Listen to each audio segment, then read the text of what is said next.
साथियों, मैं आदर्श कुमार देख रहे हैं आप सभी अपना मंच। आप सभी का अपना मंच पे बहुत बहुत स्वागत। जैसा कि आपको मालूम होगा कि आज 10 सितंबर को हम लोग हमारे जो एक शहीद थे अब्दुल हमीद, उनका आज पुण्यतिथि है। उनके नाम पे आज शहीद दिवस मनाते हैं।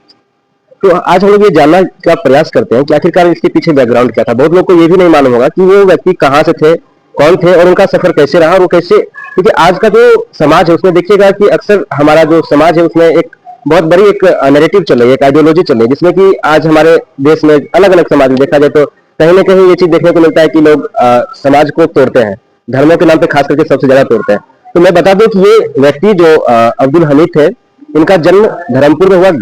गाजीपुर एक हमारा उत्तर प्रदेश का जिला है, उसी में उनका जन्म हुआ और 1 जुलाई को उनका जन्म हुआ। उसके बाद से उनका सफर कैसे चला और किस तरह से वो अपने आप को किस तरह से अपने आप को उस लेवल पे ले गए जहां पे उनको की परमवीर चक्र मिला, जानते हैं उनके बारे में थोड़ा डिटेल्स में। तो हम पहले आपको बता दें उनके बारे में कि जो हमारे परमवीर जो चक्र विजेता थे अब्दुल हमीद, उनका कुछ ऐसा कहानी था कि उनके पिताजी जो थे वो एक सिलाई का काम करते थे, यानी वो एक सामान्य घर से आते थे। उसके बाद वो उनका इच्छा था उनके पिताजी का कि वो बच्चा जो है वो आगे चल के वो मेरा काम में सहायता करे, इस चीज को आगे बढ़ाए। लेकिन अब्दुल हमीद का कुछ अलग ही कहानी था। वो ये नहीं चाह रहे थे, वो चाह रहे थे कि हम जो है वो कुछ अलग करें। और वाराणसी में 1955 में जब सेना का भर्ती हुआ तो 1955 में उन्होंने जाकर के अपना उसमें ट्रेनिंग लिए और वहां पे जाकर के फिर उसके बाद वहां पे उस सेना में भर्ती हुए। सेना में भर्ती होने के बाद 1965 का आप लोग को मालूम होगा कि हमारा भारत और पाकिस्तान में युद्ध हुआ था। थोड़ा हम बताते हैं उनके बारे में अच्छा से। वो सेना में जब भर्ती हुए थे तो भारत पाकिस्तान का युद्ध जो था 1965 का, उसमें एक दो नहीं वो लगभग 7 पैटर्न टैंक, जो कि अमेरिकन टैंक था। आज भी आपको मालूम है कि अमेरिका अगर इतना बड़ा अगर बना हुआ इकोनॉमी, तो उसमें कहीं ना कहीं उसका वेपन्स का जो मार्केट है उसी के कारण वैसा बना हुआ है। तो उस समय भी हमारा जो पाकिस्तान जो अभी हमारा देश है, पड़ोसी है, वो कहीं ना कहीं वहीं से उसका रिलेशन था और वहीं से वो सामान लेता था। और वो जो पैटर्न टैंक था, बता दें, वो इस प्रकार का टैंक था कि उसको कहा जाता था मतलब ये अजय है, वो उसको कोई क्षति नहीं कर सकता है। उसके बाद भी अब्दुल हमीद ने उसने एक दो नहीं 7 टैंक को खत्म किए थे। तारीख था वो सबसे पहला दिन जिस दिन वो ये किए थे, उस दिन 7 सितंबर था। 7 सितंबर को ये कहानी हो रही है। और उस दिन हमारे जो पंजाब में है, पंजाब में मैं गांव का भी नाम आपको बता देता हूँ। ये तरन तारन गांव का नाम था। वो तरन तारन जिला था, उसमें खेमकेरन सेक्टर में तैनात थे वो। और वहीं पे अमेरिकन जो पैटर्न टैंक था वो 8 सितंबर 1965 को वहां पर जंग का पाकिस्तान की तरफ से वहां से लोग हमला कर लिए।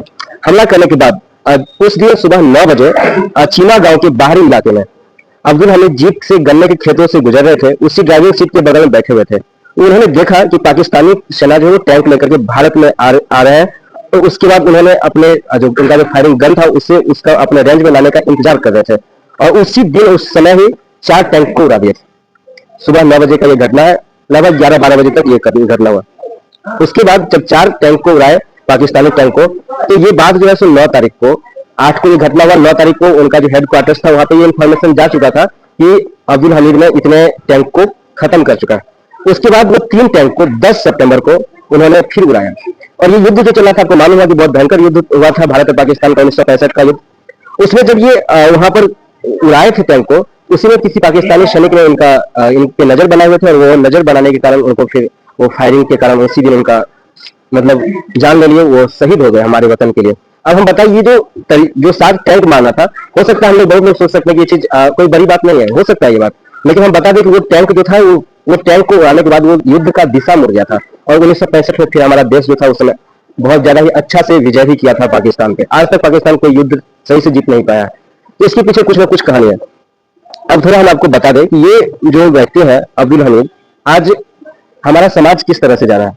अक्सर हम कहीं भी पब्लिक जगह पे हम घूम रहे हैं, टहल रहे हैं, कहीं जा रहे हैं, तो अक्सर हम देखते क्या है कि लोग का आज सेंटिमेंट ऐसा हो गया कि हम लोग बिना लोगों का जाति धर्म जाने हुए या फिर हमारे समाज में जो लोग कुछ भी कर रहे हैं, कोई व्यवसाय कर रहे हैं, तो कहीं ना कहीं उनके माइंडसेट में, उनके आइडियोलॉजी में, उनके नैरेटिव्स में ये आजकल का समाज में ऐसा बन चुका है कि मतलब अगर जो हिंदू है वो देशभक्त है, जो मुस्लिम है वो देशद्रोही है। तो आज हमारे देश में, हमारे समाज में अब्दुल हमीद कैसे आए? और सही बात है, उनका जन्म जो हुआ था 1933 में हुआ था 1 जुलाई को। तो फिर उस समय जब देश आजाद हुआ था तो कहीं ना कहीं वो फिर उसके बाद ही देश की सेना में भर्ती होना कोई छोटी बात, साधारण बात तो नहीं है। तो सही बात है, हमें ये चीज अब समझना चाहिए कि हमारे समाज में समरसता हमें बनानी है। हमें किसी नेता को, किसी भी पॉलिटिशियंस की बातों में नहीं आना है, क्योंकि राजनेता का एक ही काम होता है कि किसी तरह से अपना सत्ता को कायम, अपना कुर्सी को बचा कर रखे। लेकिन हमारा समाज, हमारा देश जो है किसी एक जाति, किसी एक धर्म से मिलकर के नहीं बना हुआ है। तो जब हमारे देश में हर प्रकार के धर्म है, हर प्रकार के मतलब जाति के लोग हैं, तो स्वाभाविक बात है हमें ये भी चीज ध्यान देना होगा कि हमारा समाज में तभी वास्तव में विकास हो पाएगा, हमारा समाज का तभी सबसे अच्छा से काम हो पाएगा जब कहीं ना कहीं हम लोग इस चीज को समझेंगे और इस चीज को हम कहीं ना कहीं इस चीज को अप्लाई करेंगे हम अपने जीवन में। ये तभी हो पाएगा जब हमारे समाज में समरसता बना रहे। और इसी चीज के लिए आज मैं ये वीडियोस कर रहा हूँ। हालांकि मेरी आवाज उतनी अच्छी नहीं है आज, क्योंकि थोड़ा सा गला खराब थी। उसके बाद भी और आज ही बता दें, आज के दिन में विश्व आत्महत्या रोधक दिवस भी मनाया जाता है। एक शहीद हुए हैं और एक आत्महत्या रोधक दिवस विश्व का है। इस पे भी एक तुरंत ही आज वीडियो हम लाने वाले हैं आपको लोग के सामने में। चलो बने रहिए, धन्यवाद।